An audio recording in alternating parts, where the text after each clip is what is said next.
গাড়িটা সন্দেহযুক্ত চেক করছি বলতে থামাইতে বলছি, পরবর্তী গাড়ি থামাইতে চায়নি, সন্দেহযুক্ত হয়েছে আমাদের।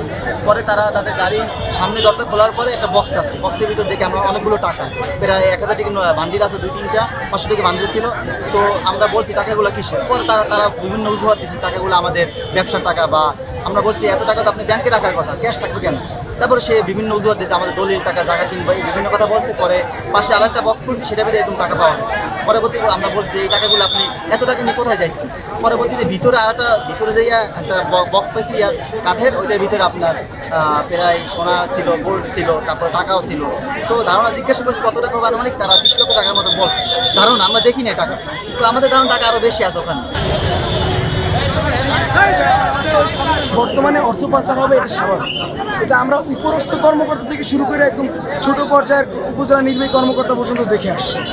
সো এই পারপাসে গাড়িটা যখন সিজ করা হয়, চেক করা হয়, তখন দেখা যায় এটার মধ্যে কিছু নগদ অর্থ থাকে, সেটা অর্ধ কোটি টাকার মতো।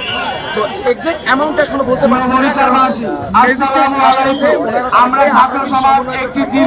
আমাদের সাথে সেনা সদস্যরা থাকবে, আমরা বসবো, দেন একটা প্যাটার্ন করবো। এই টাকাটা যেটা হবে বা যে অ্যামাউন্টটা পাওয়া গেছে, সেটা আমরা সরকারি খাতে প্রদান করবো সেনাবাহিনীর হাত ধরে।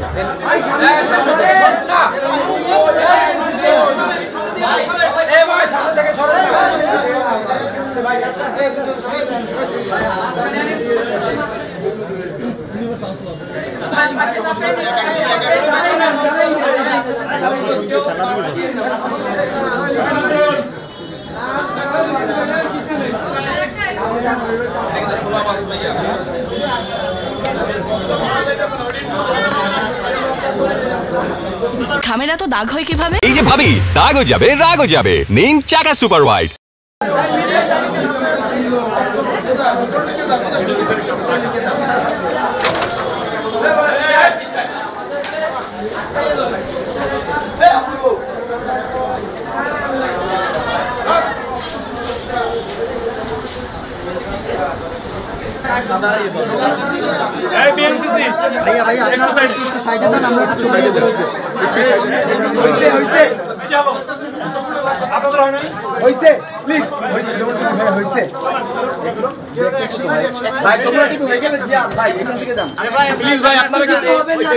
ভাই